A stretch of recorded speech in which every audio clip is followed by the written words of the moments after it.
Let me start my PPT. I hope PPT might be visible to you. So this is the broad classification which we already discussed in the previous class. So pumps are basically subdivided into two main categories. One is called dynamic pumps, another called positive displacement means pump. So we have covered kinetic pumps, in which we have seen only one case, centrifugal pumps. Today we are going to start the positive displacement pumps, in which we will be focusing only on the reciprocating type of pumps. Even though there are other types of pumps which will also come in the same category, rotary, right gear, screw vane, or blow case. Blower will also be the part of the same, principle like positive displacement type of pumps. So, like when we talk about the positive displacement pump, right? So they will be displacing a certain quantity of fluid from one point to the another point by the motion of piston from one location to the another location. And those locations, you know that initial and final position, the total length will be called as stroke length. So in a single stroke go, it will be displacing certain fixed volume, right, from one point to another point. And when this stroke is executing, it is directly connected with a camshaft kind of arrangement by a connecting rod. So within a one revolution of that, the stroke will complete executed. So it will be rotating one time, and by that time your piston will be traveling from one point to the another point. So like this, these all pumps usually do work. So positive displacement work, that means they are forcing certain fixed volume of fluid from inlet pressure section of the pump into the discharge zone of the pump. They add energy basically when they are pushing it.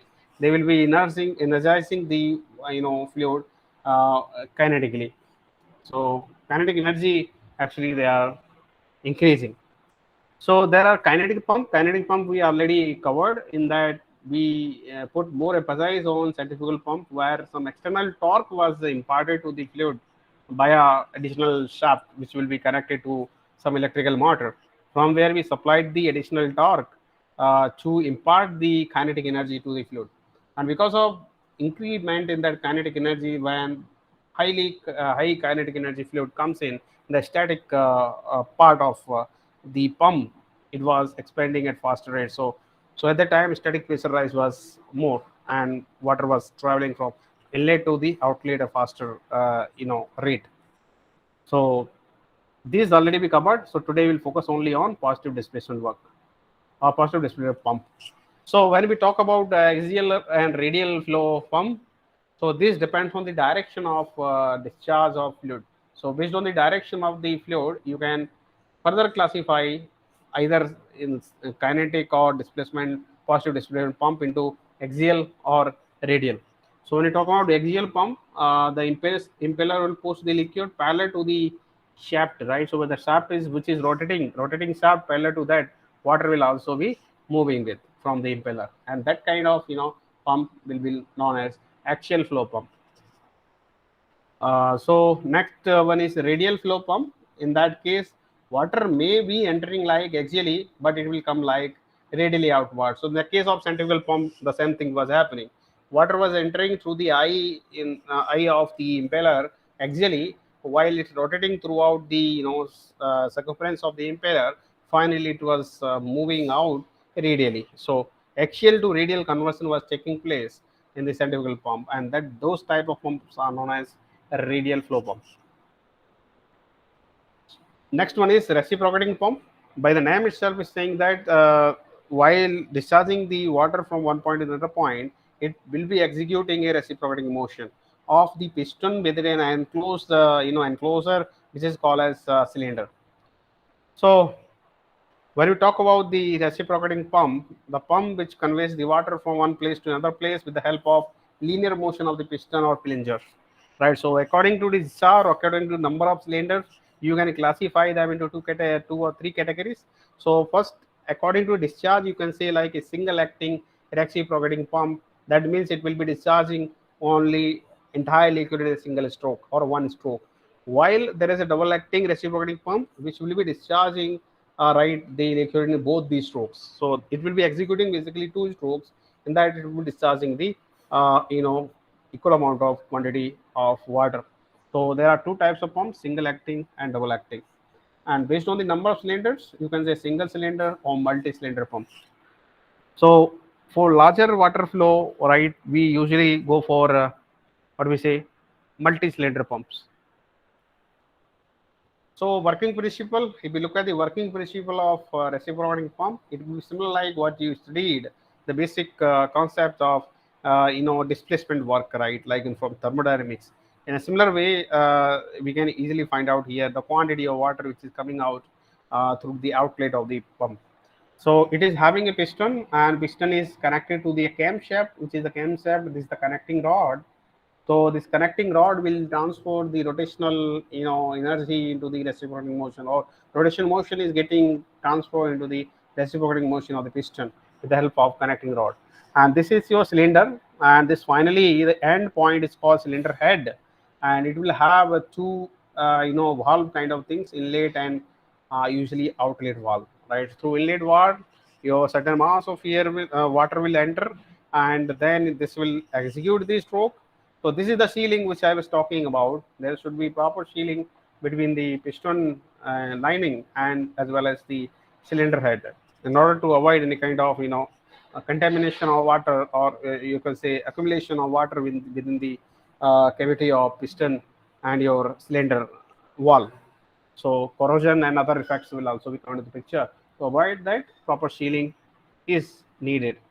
So water is coming in, and due to the reciprocating motion, water is coming out at faster rate, right? So it is basically energizing your incoming water in order to make the flow to happen at faster rate compared to that. So all these things will be happening like by the execution of reciprocating motion.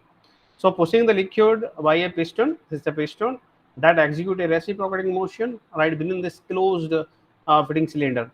So the crankshaft and connecting rod mechanism, this already you know, and this you already studied from basic concept, right, in IC engine. So some kind of motion is usually happening in most of the IC engines.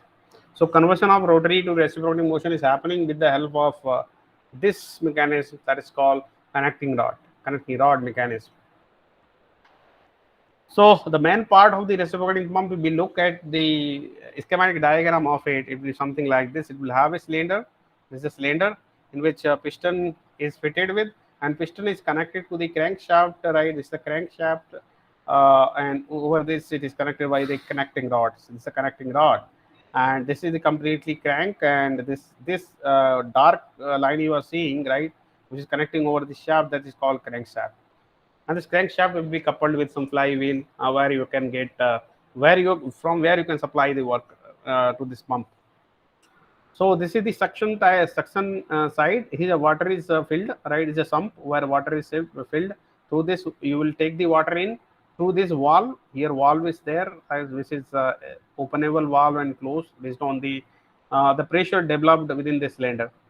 So this is the suction pipe, this is the delivery pipe, and this is the point where you are sending the water. So you'll be storing the water here in discharge tank. This is delivery pipe. So main component when we are talking about the reciprocating pump, it will have all these right subcomponents that you are seeing in this schematic diagram. So one by one, you have to explain all these parts when it comes in the examination. What are the main parts of reciprocating pump? So you can start with the crank. This is the main important part of it, because you need to supply the work input to this pump in order to execute this kind of water flow from sump to discharge tank. So crank. So what crank will do is it will transfer the power from the crankshaft. This is the crankshaft to which it is attached, and it will transfer the power to this wheel, which is basically rotating. So it is usually connected. This shaft will be connected to some IC engine, which will be rotating it. So it is connecting to the IC engine shaft. So IC engine will be supplying the power, and the power is getting transmitted with the help of this crank to the crank, wheel. And then when wheel start rotating in the clockwise direction, the moment it start in clockwise direction, it will take the piston right this side. That means it will create the suction here. The moment your suction pressure is creating, your inlet valve will open. That is called suction pipe valve will open. When that is opening, your water will come in. The moment further rotation will take place, the piston will start traveling towards the left side, means toward the left side of it.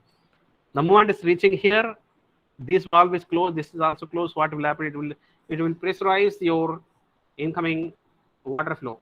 So pressure energy is getting increased. The moment your piston will start traveling back again from this point, your exhaust or delivery valve opens. So high pressurized and high energy water comes out from this delivery pipe and getting accumulated in the discharge tank. So main part, you can start with crank, then you can talk about the connecting rod. So connecting rod will transfer your rotational motion into the reciprocating motion. And then you talk about the piston. So piston, it basically reciprocates inside the cylinder head. So it creates the pressure difference, right? So that is the main purpose of it.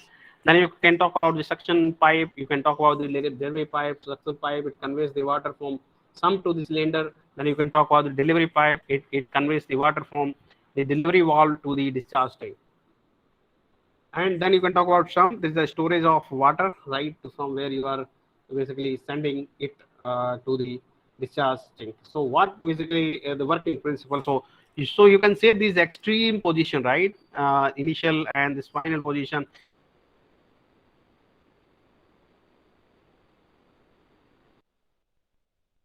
Center, and this is called outer dead center. So within that, the piston will be executing the stroke. So initially the crank will be here, right, at inner dead center. And it start rotating in clockwise direction. So this will start rotating in clockwise direction. As crank rotates,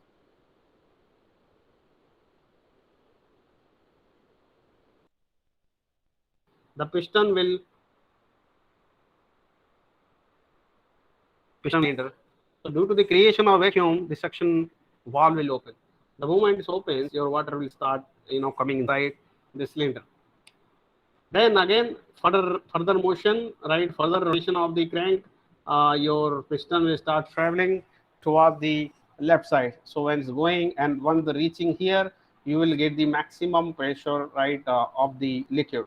At that time, your delivery valve opens, so water will come out at very high pressure. So we can say at very high rate and directly get accumulated in the discharge tank. So these are the different, main important parts of the reciprocating pump. You can explain by a schematic diagram. So I think it is very clear. Working principle is a reciprocating motion, right? Conversion and creating the energizing the incoming water. That means it is increasing the pressure energy of the incoming water. Because of that, water is getting transferred from the sump to the discharge tank. So these all things are there. Then if we compare, right, comparison of centrifugal and reciprocating pump. So first comparison, if we do, like in the case of centrifugal pump, we say this is always steady and even flow. Flow will be uniform, but in the case of reciprocating pump, it is intermittent and pulsating flow. So it will not be uniform because you are pushing it, right? So fluctuations will be there within the water flow. Second, for the large discharge, usually we prefer to have centrifugal pump and with smaller head. And for a smaller discharge and high head application, we do select the reciprocating pump. Third case can be used for viscous fluid like oils or muddy water, right? We can use centrifugal pump, but this cannot be used in the case of reciprocating pump because of the contamination of these substances within the cylinder head and the piston, because it's executing reciprocating motion. So highly viscous fluid, if you're trying to pushing it right through this the piston cylinder arrangement, it will basically get stick over the surface and create choking within the piston and cylinder head, and it will actually resist the motion of the piston. That kind of problem may come up.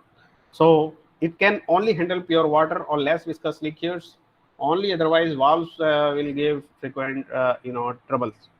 Fourth is cost-wise. If you compare, centrifugal pumps are low initial cost, but here a lot of lubrication issues, a lot of other factors are involved, so high initial cost. Fifth comparison, you can say, can run at high speed, can be coupled directly to electrical motor, but in the case of reciprocating pump, it is having low speed, and always it requires belt drive, right, to be connected uh, to IC engine. Sixth one, low maintenance. This already we covered here. High maintenance, right, and frequent replacement of parts is needed in the case of reciprocating pump. Seventh, the design. If you compare reciprocating pumps, design is very compact because all parts are basically rotary type. But here, this is slightly clumsy, right? A lot of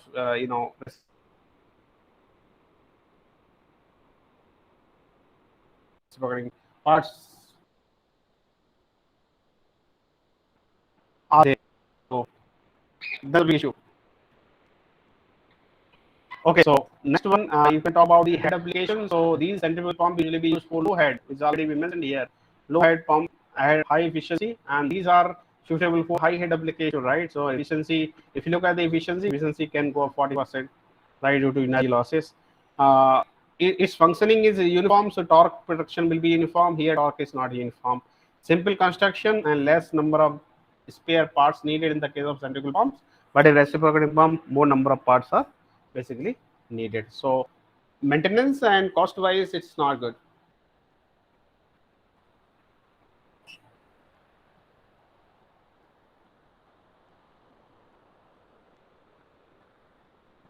So up to here, any doubt?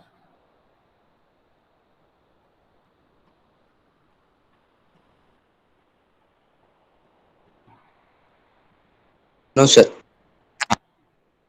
Please, when it's coming in the examination, please explain it in detail. What the way I am giving you all information. So this question may come for 15 marks. So when you are explaining it, clearly you differentiate between these two.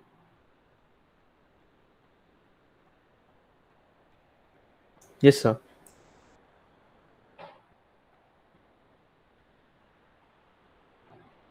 Okay, so next one is rotary pumps. In the same positive displacement category, there is another category of pump that is called rotary pump. So these are also positive displacement type. So high pressure, high efficiency usually, and liquid must be free of solids.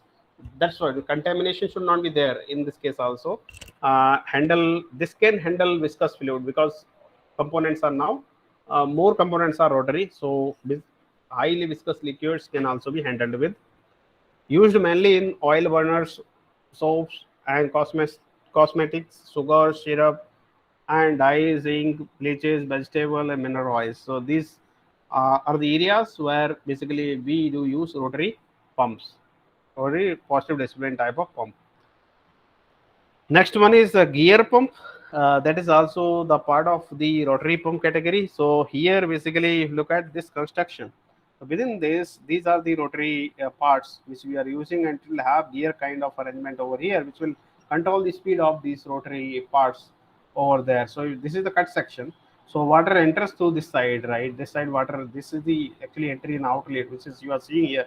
Water enters right like this. It will be rotating through these all cavities which are provided, and in between these are the fixed parts. Within that, these parts are moving parts are available. So with the help of that, circulatory motion will be provided, and finally after rotating it will come at 90 degrees. So this is the outlet, this is the inlet. The water enters like this, will come at 90 degree through this. So as the gears create, as we are using gears, so gear will have cavities, right? So these are the gear, all gears are available. So it will create the voids, and once you remove these out of the mesh, they will create cavities inside the domain. So as the gears, you are putting it back inside that, then it will be a compact, it will create the mesh and reduce the overall volume. So liquid is forced out at a faster rate if all gears are attached. If they're not there, in that case, a lot of losses will come due to the formation of cavities within the flow domain. So it will gears will have teeth, right? So if we look at the side views, right, so it will have this kind of teeth that we are seeing. So gears usually will have combination of wheels which will be engaging together or disengaging based on the speed, right? Based on the speed they will change the engagement and disengagement of the wheels. So due to the engagement and disengagement of wheel, you will control the flow rate of water, right? Speed of the operation of pump. So as the teeth come out of the mains, liquid flows into the pump, right? They will liquid will come inside this, carried out between the teeth. It will go through the teeth, right? So the moment it's entering into that smaller area, what will happen? It will get pressurized because they are getting compressed. Then again, the moment it is flowing over entire this circumference, at this time, this point, your expansion will take place. When expansion is taking place, high pressure will be generated all of a sudden, and due to which water will come out at faster rate, right, at the outlet. That's the basic concept of this. Next one is lob pumps, right? This is another category of positive displacement pumps. So here you design, you look at this kind of, parts will be there, and these both the parts are rotating, but they will be rotating opposite direction. One will be rotating clockwise, another will be rotating the anti-clockwise, and due to the relative motion between this, water will get compressed. So fluid is carried out between the rotor teeth. So between this, it will come. The moment it complete one rotation, water will come out and get expanded, and finally, with the high pressure, they come out from the outlet. So this is basically the basic structure of this kind of pump. So inlet and outlet are there, right? So axially and outlet will come from this side. So next one is a screw pump. Here we will use the screw kind of arrangement. So screw means they will have thread kind of configuration. So it is a screw parallel screw arrangement. Within that screws, right, your water will get compressed. So here water enters axially and water will come out at 90 degrees. So water enters axially and will come out at 90 degree. Here also same thing will happen when water is going in this kind of constricted passage where area is getting decreased because of the relative motion of screws. So it will compress the liquid, and when it's coming out from the screw pattern, it will undergo sudden expansion. So when it undergoes sudden expansion, there will be significant increase in pressure. So high pressurized water will come out, right, and discharge will be more compared to the ordinary, reciprocating pump. Next one is a cam pump, right? This is also same, principle is same, only geometry, right? At the periphery, you look at this geometrical features are changing. So this is a kind of cam pump. So these are the various positive displacement